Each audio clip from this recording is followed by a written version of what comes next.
ഇതേ ഇങ്ങനെ പെറുക്കിയിടണം. വെള്ളത്തോടെ ഇട, അല്ലെങ്കിൽ നമ്മൾ കുടഞ്ഞിട്ടാൽ ഇതിൻ്റെ അടിയിൽ വെള്ളം ഉണ്ടാവും. ആ വെള്ളം തണ്ടു തൊള്ളി വെള്ളം വീണാൽ മതി. ഉളുമ്പ് യോക്കും മീൻ.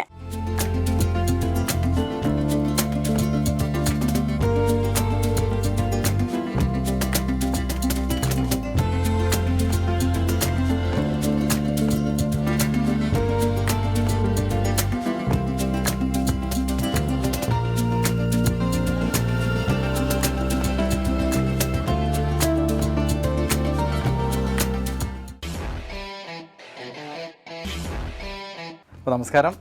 ഇന്ന് നമ്മുടെ നടവേലം വെച്ച് നമുക്ക് വേണ്ടി നല്ല ഒരു മത്തി മുളകിട്ടത് തയ്യാറാക്കണം അല്ലേ? മത്തിയൊക്കെ നല്ല വരഞ്ഞ് നല്ല കണ്ടീഷനായിട്ട് ഇവിടെ വെച്ചിട്ടുണ്ട്.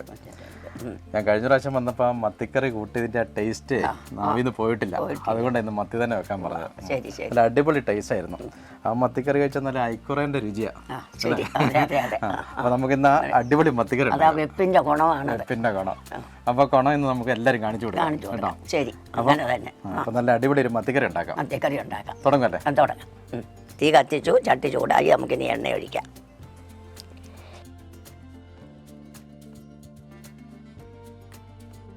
മത്തി മുളകിട്ട് വെക്കുന്നതിനെ എന്തൊക്കെ സാധനങ്ങൾ നമുക്ക് വേണ്ടത്? മുളക് പൊടി, മഞ്ഞൾപ്പൊടി, ഉലുവ, കടുക്, കൊടംപുളി, ഉപ്പ്, പച്ചമുളക്, വേപ്പില, ഇത് തക്കാളി, ഇഞ്ചി, പിന്നെ വെളുത്തുള്ളിയും കൂടെ അരച്ചു വെച്ചിരിക്കുന്നത്. ഇതെല്ലാം കൂടെ കൂട്ടിയിട്ട് വേണം നമുക്ക് വയ്ക്കാൻ. സാധാരണ തക്കാളി അരിഞ്ഞിട്ടൊക്കെ വെക്കും.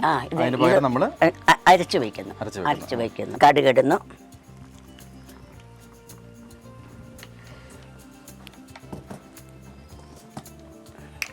ഒരു നുള്ളു ഉലുവ ഇടുന്നു, 3 പച്ചമുളക് കീറിയതാണ്. നമ്മൾ തക്കാളി, വെളുത്തുള്ളി, ഇഞ്ചി ഇതൊക്കെ കൂടി അരച്ചത് ചേർക്കുക.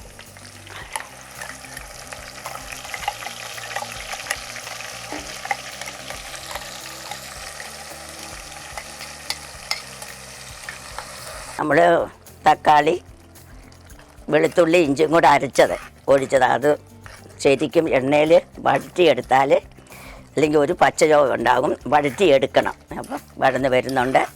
മണമൊക്കെ മാറി, പച്ചമണമൊക്കെ മാറി വരുന്നുണ്ട്. ഇനി നമുക്ക് ബാക്കി ചേരുവ ചേർക്കാം. നമുക്ക് അതിൻ്റെ ഉപ്പ് ചേർക്കാം. എനിക്ക് സ്പൂണിനൊന്നും അളവ് കിട്ടില്ല, കൈക്കേ അളവ് കിട്ടുള്ളൂ. ഇനി മഞ്ഞൾപ്പൊടി ചേർക്കാം.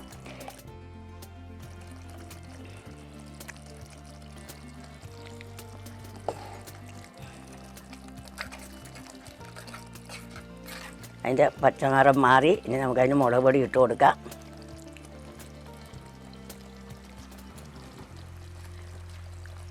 മൂന്ന് സ്പൂണ് മുളക് പൊടി ഇട്ടു. മുളക് പൊടി ഇട്ട് വഴന്ന് കിട്ടിയിട്ട് അതിൻ്റെ നിറം മാറി വരണം. പച്ചമണം മാറി കഴിയുമ്പോൾ നമുക്ക് വെള്ളം ഒഴിക്കാം. പുളി ഇടുക.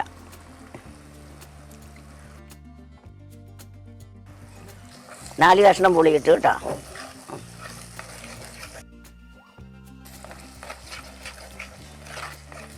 വെള്ളം ഒഴിക്കാം.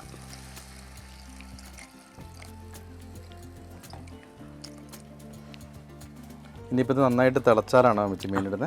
തിളച്ചിട്ട് വേണം മീനിടാൻ. അല്ലെങ്കിൽ ഇതിപ്പോൾ നമ്മൾ വെള്ളം ഒഴിച്ച് തിളയ്ക്കുന്നതിന് മുമ്പ് ഇട്ടാൽ തണുത്ത് പോവും. അപ്പോൾ തിളച്ചോണ്ടിരിക്കുമ്പോൾ മീൻ പെറുക്കി ഇടുവാണെങ്കിൽ ഉളുമ്പ് കൂറാതെ ആ കൂടി അങ്ങ് തിളച്ച് കിട്ടും. പെട്ടെന്ന് തിളയ്ക്കും. മീനാകുമ്പോൾ അധികം വേഗം തിളയ്ക്കേണ്ട കാര്യമല്ലേ? വേഗം തിളയ്ക്കണം. കുറച്ച് നേരം തിളയ്ക്കണം കേട്ടോ. ഉടനെ ഒന്ന് ഇറക്കി വെക്കല്ലേ. ഇപ്പം തിളച്ചാന്ന് ഓർത്തുകൊണ്ട് ഉടനെ വാങ്ങി വെക്കരുത്. അത് മീൻ വെന്ത് പറ്റി ഒരു ഇടപ്പറ്റുണ്ട്. ആ പറ്റി മീനെല്ലാം പിടിച്ച് ഉപ്പും പുളിയൊക്കെ പിടിച്ച് കഴിയുമ്പോൾ ഇറക്കി വെക്കാം. ഇറക്കി വെക്കാൻ. അല്ലാണ്ട് നമ്മൾ തിളച്ച് താന്നും പറഞ്ഞ് ഇറക്കി വെക്കാൻ പറ്റിയല്ല. അങ്ങനെ തിളയ്ക്കട്ടെ. മത്തിക്കറി പലതരത്തിൽ വെക്കുമെങ്കിലും മുളകിട്ട് വെക്കുന്നതിൻ്റെ ഇത് മുളകിട്ട് വെക്കുന്നത്. അതെ, മുളകിട്ട് വെക്കുന്നത്. പല തരത്തിൽ മത്തിക്കറി വെക്കും അല്ലേ? ഇഷ്ടം പോലെ പല തരത്തിലും വയ്ക്കാം. ഇത് ഒന്ന് നമ്മൾ പിന്നെ പീര പറ്റിക്കാൻ എല്ലാ കൂട്ടം ഇഞ്ചി, പച്ചമുളക്, ഉള്ളി എല്ലാം അരിഞ്ഞെടുത്ത് തേങ്ങയും ചിരണ്ടിയിട്ടോ അല്ലെങ്കിൽ ഒതുക്കണമെങ്കിൽ ഒതുക്കിയിടാം. എന്നിട്ട് മീൻ ചെറുതായിട്ട് ഞുറുക്കണം. മത്തി നുറുക്കിയിട്ട് എല്ലാം കൂടെ കൂട്ടി പുളിയൊക്കെ കൂട്ടി പുളി നമ്മൾ ചെറുതായിട്ട് കീറി കിടണം. എന്നിട്ട് അടുപ്പത്ത് വെച്ച് എല്ലാം കൂടെ കൂട്ടി യോജിപ്പിച്ച് അടുപ്പത്ത് വെച്ച് വെന്ത് അത് പറ്റി കഴിയുമ്പോൾ ഇറക്കി വെക്കണം. പറ്റണം. അതാണ് പീര പറ്റിക്കല്. നമുക്കൊരു ദിവസം വയ്ക്കാം. ചാറുണ്ടാവരുത്. എങ്ങനെ വെച്ചാലും ടേസ്റ്റ് എല്ലാവർക്കും. പിന്നെ വേറെയും തരത്തിൽ വയ്ക്കാം. ഇതിലെല്ലാം ഒരു ടേസ്റ്റ് കൂടുതലുള്ളത് മത്തി മുളകിട്ട് വയ്ക്കുന്നത്. ഹോട്ടലുകളിലൊക്കെ കറി എന്ന് പറയുന്നത് മത്തിക്കറി എന്ന് പറയുന്നത് മത്തി മുളകിട്ടതായിരിക്കും. അതെ, ഇങ്ങനെ മുളകിട്ട് വെച്ചാൽ നമുക്ക് പലഹാരത്തിന് കൂട്ടാൻ, പൊറോട്ടയ്ക്കോ ചപ്പാത്തി, പൊറോട്ട, അപ്പം എന്തിനു വേണേലും കൂട്ടി തിന്നാം. ഇതേ ഇങ്ങനെ പെറുക്കിയിടണം. വെള്ളത്തോടെ ഇട, അല്ലെങ്കിൽ നമ്മൾ കുടഞ്ഞിട്ടാൽ ഇതിൻ്റെ അടിയിൽ വെള്ളം ഉണ്ടാവും. ആ വെള്ളം 2 തുള്ളി വെള്ളം വീണാൽ മതി. ഉളുമ്പ് യോക്കും മീനെ. അത് നമ്മൾ എത്ര പിഴിഞ്ഞ് വെച്ചാലും ഇതിൻ്റെ അടിയിൽ വെള്ളമുണ്ട്, ഉളുമ്പ് വെള്ളം. അപ്പോൾ അത് നമ്മൾ കുടഞ്ഞിടാതെ ഇങ്ങനെ പെറുക്കി വെക്കണം. പെറുക്കി വെക്കണം. അങ്ങനെ വെച്ചിട്ട് വേണം ഇത് ചെയ്യേണ്ടത്. എളുപ്പം നോക്കിയിട്ട് കുടഞ്ഞിട്ട് കഴിഞ്ഞാൽ നമ്മൾ എത്ര വൃത്തിയാക്കിയതാണെങ്കിലും ഉളുമ്പി ഉണ്ടാകും. ഈ അടിയിൽ വെള്ളം ഉണ്ടാകും. 4 തുള്ളി വെള്ളം മതി ഉളുമ്പി വയ്ക്കാൻ. ഇനി ഇത് വെന്ത് പറ്റി ചേരുവയൊക്കെ ഇതേ പിടിച്ച് ഉണ്ടോ, പെട്ടെന്ന് തിളച്ചില്ല. തിളച്ചപ്പോൾ നമ്മൾ മീൻ പെറുക്കിയിട്ടുകൊണ്ട് വേഗം തിളയ്ക്കും. മത്തിമുളകിട്ട് വെക്കാൻ വലിയ സമയമൊന്നും വേണ്ട, ഒരു 10 മിനിറ്റ് മതി. 10 മിനിറ്റ് മതി, പെട്ടെന്നാകും. എന്തായാലും മത്തിക്കറി റെഡി ആകുമ്പോഴത്തേക്ക് അമ്മച്ചി ഒരു പാട്ടങ്ങ് പാടിക്കാം. എന്നാൽ പാടാം.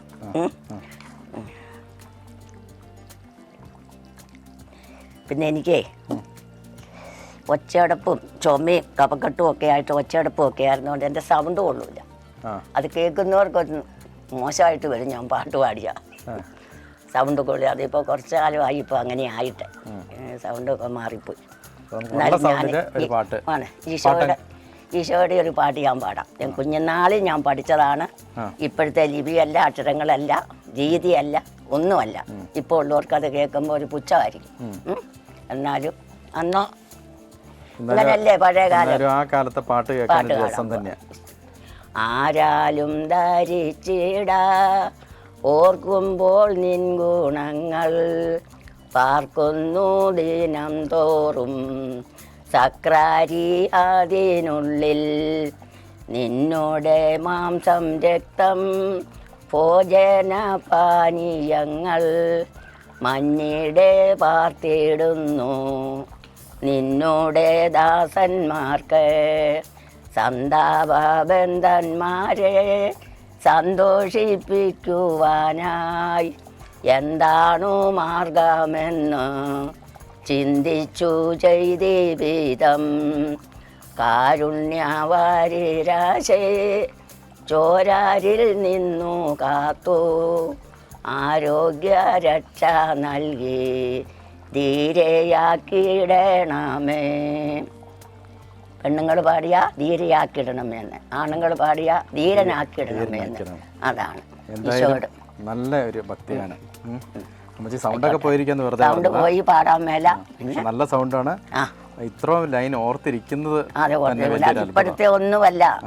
2ാം ക്ലാസ്സിലും 3ാം ക്ലാസ്സിലൊക്കെ വേദപാഠം പഠിച്ച കാലത്തെ പാട്ടാണ്. അതാണ്. അതൊന്നും അല്ല ഇപ്പൊ ആരും കേൾക്കാത്തത്. ഇപ്പോൾ കുറെ പാട്ടുകൾ ഇനി നമുക്ക് കേൾക്കണം. നമ്മുടെ കറി റെഡിയായോ എന്നൊരു സംശയമുണ്ട്. ആയിക്കൊണ്ടിരിക്കുന്നു. അന്നേരം നമുക്ക് ഓരോ പാട്ടും വരും. ശരി, ആയിക്കോട്ടെ. എല്ലാവർക്കും ഇഷ്ടപ്പെടുവാണെങ്കിൽ ഇനിയുണ്ട് പാട്ട്. അതെ, എല്ലാവർക്കും ഇഷ്ടപ്പെടും. കടങ്കഥയുണ്ട്, പാട്ടുണ്ട്. ഓരോ തവണ ഓരോന്ന് വരും. നമ്മുടെ കറിക്ക് കറിവേപ്പില ഇട്ടില്ല. കറിവേപ്പില ഇടുവാണ്. റെഡിയായി നമ്മൾ ഇറക്കി വെക്കുക. ഇത് ഞാൻ തീ ഓഫാക്കി ഇച്ചിരി നേരം മൂടി വെക്കുകയാണ്. ഇപ്പോൾ നമ്മുടെ മീൻകറി തുറക്കുവാണ്. മീൻ കറി തുറന്നു. ഇതാ അത് പാകത്തിന് വെന്ത് പറ്റി. എന്താ ഒന്നും അരപ്പൊന്നും കയറിയിട്ടില്ല. നല്ല സുഖമായിട്ടുണ്ട്. ആവശ്യത്തിന് ചാറുണ്ട്.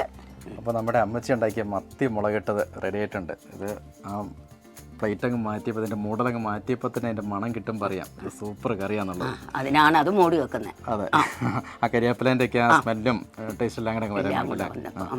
അപ്പോൾ ഇന്ന് നമ്മൾ ഈ കറി ടേസ്റ്റ് നോക്കുന്ന ആരാന്നറിയാമോ? ആരാ നോക്കുന്നത്? രുചി നോക്കാൻ വേണ്ടി വരുന്ന അമ്മച്ചിയുടെ മോള് തന്നെയാണ്. ആണോ? എൻ്റെ മൂത്ത മോളെയാണ് ചേച്ചി എൻ്റെ മൂത്ത മോള് വന്നാൽ ചോറൊക്കെ ആയിട്ട് വരുന്നുണ്ട്. അപ്പോൾ മേരി ചേച്ചി നല്ലൊരു പാചകക്കാരിയാണ് അല്ലേ? അമ്മച്ചിയുടെ മോളല്ലേ? പാരമ്പര്യമായിട്ട് എങ്ങനെ കിട്ടൂടെ? അമ്മച്ചിയുടെ കറി കിട്ടോ?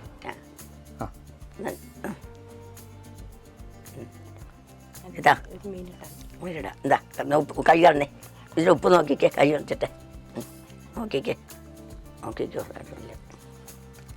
ഉപ്പൊക്കെ കറക്റ്റ് അല്ലേ? ഉണ്ട്. മത്തി ഒരു കേടും കൂടാത്ത മത്തി, ഉപ്പും പുളി എരിവൊക്കെ പിടിച്ചിട്ടുണ്ടോ നോക്കിക്കേ. കോരി എടുക്കുമ്പോൾ തന്നെ അറിയാതെ വരഞ്ഞ് വെച്ച കാരണം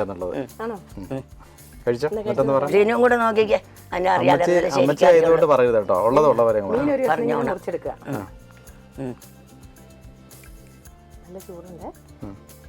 ക്ഷമിച്ചോളൂ കേട്ടോ. അമ്മച്ചിക്ക് ഞാൻ ആദ്യം കൊടുക്കുവാണേ. ശിനോയി ഒന്ന് കഴിച്ചു നോക്കി ചേച്ചിയുടെ മീനും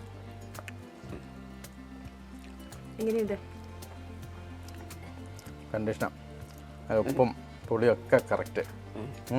പിന്നെ ചേച്ചിയെ വാരിങ്ങനെ തന്നുകൊണ്ട് അതിൻ്റെ പ്രത്യേക ഒരു ടേസ്റ്റ് ഉണ്ട്. എന്നാ ഞാനും കൂടെ കഴിച്ചു നോക്കട്ടെ. അല്ലേ? നല്ല അറിയാം. ഇതാണ് ശരിക്കും മത്തി മുളകിട്ടത്. അതെ, ഇതിൻ്റെ കൂടെ പൊറോട്ട തിന്നേണ്ടത്. അതെ അല്ലേ? അത് ശരിയാ. പൊറോട്ട അല്ലെങ്കിൽ കപ്പയ്ക്കൊക്കെ നല്ലതാണ്, ഏതിനും ചേരും. പൊറോട്ടയ്ക്കും നല്ലതാണ്, ചപ്പാത്തി, പൊറോട്ട, കപ്പ എല്ലാത്തിനും. ചേച്ചിയുടെ ചെറുപ്പത്തിൽ അമ്മച്ചി ഇതേപോലെയൊക്കെ ഒത്തിരി കറി ഉണ്ടാക്കി തന്നിട്ടില്ലേ? ഓ, ഇഷ്ടം പോലെ. അമ്മച്ചി ഇങ്ങനെയല്ലേ വെച്ചോണ്ടിരുന്നേ.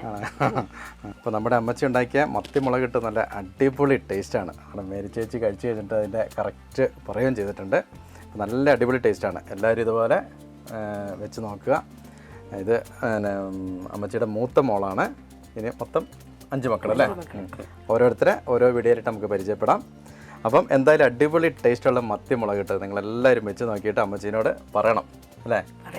ലൈക്ക് ചെയ്യണം, കമൻറ്റ് ചെയ്യണം, ഷെയർ ചെയ്യണം, സബ്സ്ക്രൈബ് ചെയ്യണം അല്ലേ അമ്മച്ചി? അപ്പോൾ എല്ലാവർക്കും ബൈ.